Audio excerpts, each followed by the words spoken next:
Bonjour, bonjour les enfants, donc on va faire une petite vidéo pour vous rappeler comment tracer des droites parallèles et des droites perpendiculaires. C'est pour le petit bilan de demain. Donc on vous demandera de tracer d'abord une droite. Hop, donc une droite est infinie. On va la nommer AB. Donc on va placer le point A sur la droite et un point B n'importe où ailleurs sur la droite.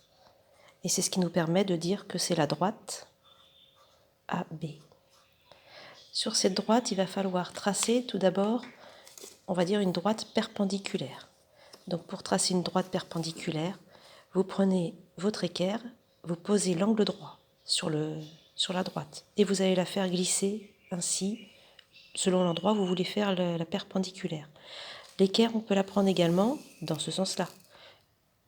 L'essentiel étant que l'angle droit ici est posé sur la droite. Donc pour tracer la perpendiculaire, vous le savez, on trace juste, mais ça va m'arrêter ici.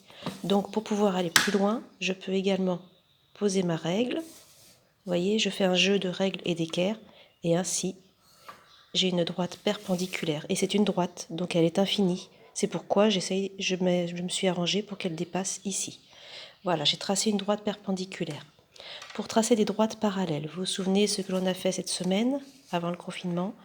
On fait des points, toujours avec la même technique. On fait un point qui se trouve par exemple à 3 cm de AB. Donc je pose mon équerre et je mesure 3 cm avec la graduation qui est sur l'équerre. Pour faire une droite parallèle, qui va être à peu près comme mon crayon actuellement, il va me falloir un deuxième point et j'aurai plus qu'à les relier.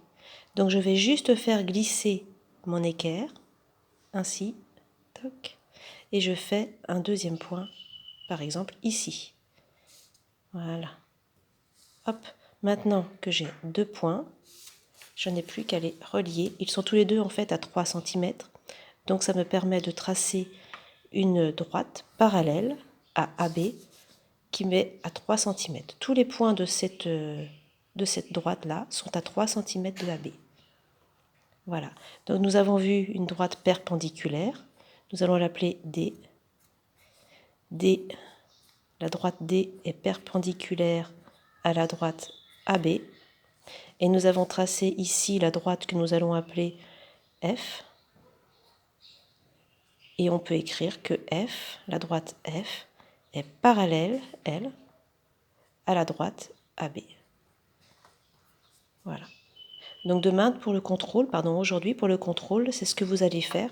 Donc entraînez-vous un petit peu avant pour ne pas être embêté. Et c'est une technique qu'il ne faut pas oublier. Au revoir.